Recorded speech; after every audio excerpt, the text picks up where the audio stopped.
So you're tired of dreaming about starting your own business. You consume endless business content and watch people half your age launch products while you're still at zero. Maybe you've already purchased the domain name, set up the LLC, even told a few friends about your idea. But then Monday comes. You're back at your desk, convincing yourself it's too risky, you need more savings, or maybe next year will be better. I get you. My name's Tom from Mentor Cruise. Like many others, I also started this way. Overcoming that uncertainty and striking out on my own was one of the toughest decisions of my career. So the real question is, how do you launch your first product without burning through your savings or destroying your peace of mind? To answer this, I brought in Shawn Gong. Shawn's a startup mentor here at Mentor Cruise. He's got over a decade of experience working at leading apps such as Tinder and Snap, as well as helping founders launch their first products. The fear of leaving your job. Starting a business sounds simple at first. Got an idea, a name, and maybe even a nice logo. But the moment you sit down to do something about it, your brain attacks you. Who is this for? What if I picked the wrong thing? How much will this cost? Should I quit my job? That's uncertainty, and uncertainty is scary, especially if you spent years in a stable full-time job. According to Shawn, this uncertainty is one of the biggest things that stops people from pursuing their ideas further. When I asked him about the old advice of keeping 6 months of savings for runway, he said, "That's a good baseline recommendation, but not like a complete rule." It's kind of like we have financial advisor too. They will have 6 months savings. But this one is definitely different because it depends on your stage of your business and I think the likelihood of success. The real number really depends on your personal situation, your risk tolerance, and the viability of your business model. So before you quit anything, your first mission is to start reducing those uncertainties and finding answers to those questions. Typically, from high level, can be like 3 scenarios. One is obligations like healthcare or mortgage. Obviously, you probably want to have more buffer, right? And then, also you have kids or, aging parents, whatever you to take care of. So you probably need to save a little bit more for that because of risky. Second scenario would be if you don't have any paying customer. I mean, it's very common. It's very normal at a lot of entrepreneurs at the early stage. So I think 6 months may be good, but I think more importantly, you should prioritize validation before quitting. So really think about how can you quickly validate, so we can talk about further. The third scenario, that would be the best. So you have some paying customers and they're probably not enough to justify to quitting your full-time job, probably doesn't generate enough revenue compared to your full-time salary. Then you have to think about forecasting. Okay, how long will the customer pay me? Will they renew? And then how much revenue can I gain? How many customers will I be able to acquire? So do some math. I know it's not going to be perfect, but doing some estimations is better than nothing. Because when you start reducing uncertainty, the fear doesn't go away, but it does turn into a plan. Look, if you're feeling overwhelmed, you're not alone. Most successful founders didn't just figure this out on their own. They had someone who'd been there before to help them. That's why we built Mentor Cruise. We connect you with experienced founders like Shawn who guide you through every step. Check out mentorcruise.com to find your mentor today. Validating your idea fast. So, how do you begin testing your idea? Shawn breaks validation down into 4 simple steps. First one is to identify your assumptions. And then the second one will be validate the assumptions and the risk. And the third one will be measure them. And the fourth one will be optimized, based on this to learn and then what you're going to do next. Sounds simple, but most people skip it and jump straight to building. He tells founders to slow down first and think through 6 key assumptions. The first one is problem to solve. What is really the problem you try to solve? And the second one, who is your target audience? Basically your customers. So third one will be what's your business model? So how are we going to generate revenue? And then fourth would be your value propositions. What makes you different, so unique? Basically, when you describe your product to them, does it resonate with the people? Will they buy your product or generate revenue from that? And then fourth one will be competitive advantage. How are you going to stand different from other people? And last one can be growth model or your channel strategy. Basically, how are you going to distribute your product and how you're going to grow in short term and long term. Once you've written those down, take them out into the world, talk to real people, and see which ideas survive contact with reality. If none of them do, that could be your signal to pivot. When you talk to experts, conduct market research, or talk to your customers, potential customers, target users, and then they may tell you it's a problem, but it doesn't bother me that much. Basically, you are maybe selling vitamins, not painkiller. I'm not saying that's not going to work, but that kind of signal suggests this problem might not be big severe enough for them. Other times it means you're just talking to the wrong audience and you might need to pivot to a new one. And sometimes, even when everyone loves the idea, the business model just doesn't hold up and it's hard to monetize. That's not failure, it's just great feedback. Basically, the product is great, but the user is not going to pay. Or you cannot get revenue from ads or partnership, whatever. You just cannot think about this business model. So that can be a problem too. And overall, you can think about from very high level, let's say B2B and B2C, right? And then so roughly you can get an idea using a lot of well-known companies as a reference. Let's say Spotify and then Netflix. So they charge users between $5 to $20 a month. So you have to think about if you wanted to have, let's say, $100 million business, like how many customers do you need? For your product, do you have not enough addressable market? Because think about Spotify and Netflix, that's pretty much for everyone. But if you have a very niche solution, you might not be able to generate that much revenue. So that's something to think about. On the other hand, if you're creating a B2B product, yes, you probably can generate more revenue, particularly if you target enterprises. Small, medium business, probably you charge $50 to $100. So you require few customers. Enterprise companies, probably you charge thousands of dollars. So anyway, you have to do some math to think about, okay, if I only get this number of potential customers, how much am I going to charge them? Do I have enough money? I think about the cost to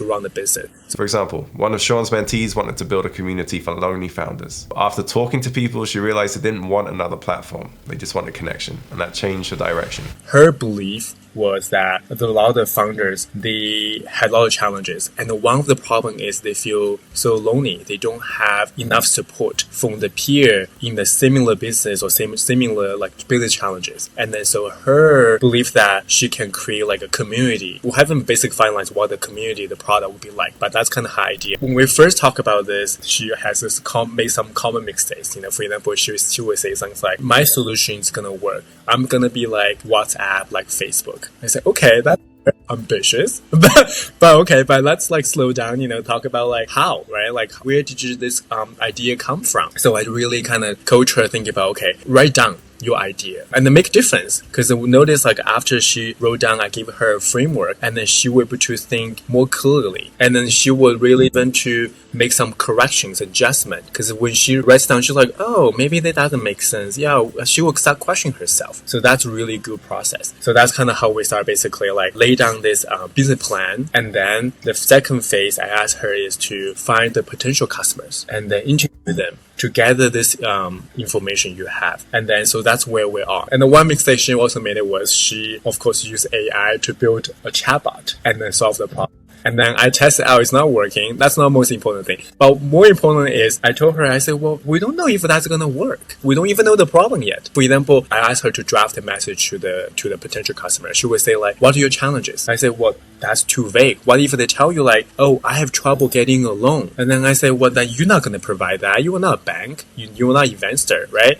So that problem cannot solve for you. Or maybe your potential customer might say like, I run into a legal issue. I need a lawyer. Then you're not going to solve that either, right? So you have to be very specific. Think about how can you frame the question to get signal if they face any challenge, and then your community will solve that problem. So that's why we're working on those like very clear messaging. The validation isn't about building fast, it's about learning fast. So when you do build, it's something people actually want. Building your MVP. Once you've tested your assumptions, it's time to get building. Don't go crazy. This is your MVP stage, your minimum viable product. The goal here isn't to build the perfect version of your idea, just the smallest thing that you can learn from. Shawn gives the example of DoorDash. But they didn't build a fully functional product at first. They literally like get an order and then they would get in the car and then go to the restaurant and then deliver your food to you, because they just want to validate like, okay, would people do that? And then how much can I generate revenue from that? And then they can really build a business. Today, that kind of testing is easier than ever. You can mock up products, spin up landing pages, and make simple tools with AI,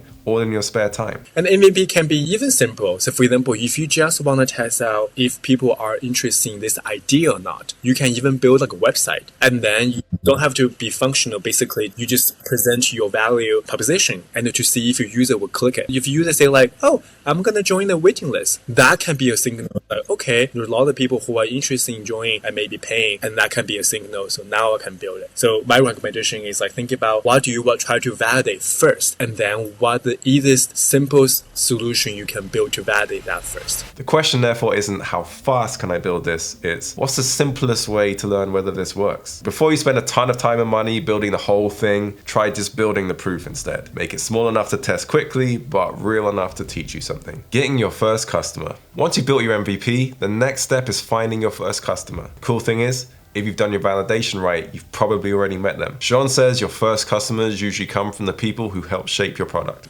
So it's not like you like lock yourself in at home and then like not seeing anyone and build something and like, Tom, look at my product, are you gonna buy it? Right? So I hope you don't do that way. For the founders, I think you really should you already work with the people like, for example, Tom, my potential customers, you already give me so much input already. And then when I show you the final product, you are not surprised because your input has been contributed to the product today. And then you are waiting to maybe either buy it or maybe you have found different way to generate revenue. For example, like, Facebook, Instagram, you don't need to pay to use it, but they generate revenue from ads, right? So we have to think about like what is business model, and then for your potential customers, you already work along the way, and then so you can really get a customer to adapt to your product. In his words, you shouldn't be finding your first customer, you should be recognizing them. That's important because it means you've been building with your audience, not for them. There shouldn't be final thoughts like, oh my God, when gonna find my first customer? So it should be like, oh my God, I have so many customers already working with me already. They're not paying customers. I don't have revenue yet, but they've been contributing to my product success. And those first few customers are also proof that your business model works. So instead of just chasing growth, start by deepening your first relationships. Understand why they said yes, what problem you actually solved for them, and what made it worth paying for. That's how you turn feedback into revenue. And once that happens, your next question will be, am I ready to go all in? Final advice to the employed entrepreneur. So, how do you know when it's time to quit your job and focus your time and energy on the new business? Shawn's advice is simple. Treat your business like a series of experiments. So you should think about, okay, what do I want to learn? And then what is the risk, the biggest risk now? And then how I'm going to validate that. As a sixth dimension I give earlier, basically that the product market fit. Each stage, validation, MVP, your first customer, it's just another test. What do you want to learn? What's the biggest risk right now? And what can you do this week to test it? Also, be careful of the biases that exist in the ether. Just because someone else dropped out of college or quit their job and made it work doesn't mean you will too. If you ask some college students, oh, maybe I should drop out of college. Look at Mark Zuckerberg. He dropped out from Harvard. I said, yeah, he's at Harvard. He had a valid business to pursue. You are not the same. So anyway, so just wanted to basically don't buy into this bias and then to look at very exceptional success stories and then believe that's the right model I should follow. That's the ones basically one of a million actually survive. But most of them do the same thing. I can guarantee they fail. So when you think about going full time, look at your reality. Do customers keep coming back? Would they care if your product just disappeared tomorrow? Do they recommend it without being asked? You should ask your customers. Let's say you ask Tom. I say, Tom is my customer. Or I ask you, hey, if my product is no longer available for you starting today, how would you feel? Only if you say, I will be extremely frustrated or like sad, that maybe suggests, okay, my solution actually is so important to you. And then maybe I have a valid business here. Another one can be, I have customers like, you just cannot help recommending the product to other people because you truly love it. It's like, oh my God, this product is so great, solved this problem for me. I just wanted to recommend to other people without being incentivized. I'm not going to give you money to do that. It's just organic growth, organic referral. So that can be a strong signal too. Another one can be, of course, from revenue. It's like you have customers who are willing to pay you over and over again. And then so that also suggests. And then even not paying can be just from that retention engagement perspective. You can see, oh, this customers really use my product regularly and then just use more and more. And then that can also suggest, okay, my product really plays a key role in this person's life being used all the time. So those can be the signal think about basically from monetization and then organic acquisition and then retention engagement, all the key product metrics to suggest, okay, this business probably it is valuable and then I can continue and then maybe even to consider maybe I can actually leave my full time to take a bet on my business. These are the signals that point to future revenue, not just what's coming in today. And once you're confident you built something sustainable, that might be your moment to make the leap. Starting a business with a 9 to 5 is hard, but staying stuck in a job you've outgrown is harder. Every successful founder you admire started exactly where you are, scared, employed, and unsure. The difference? They built the bridge before they crossed it. Check out Mentor Cruise at mentorcruise.com to find a mentor like Shawn who specializes in helping employed professionals launch their first business. You don't have to choose between safety and freedom. You can build both. Now stop watching and start building.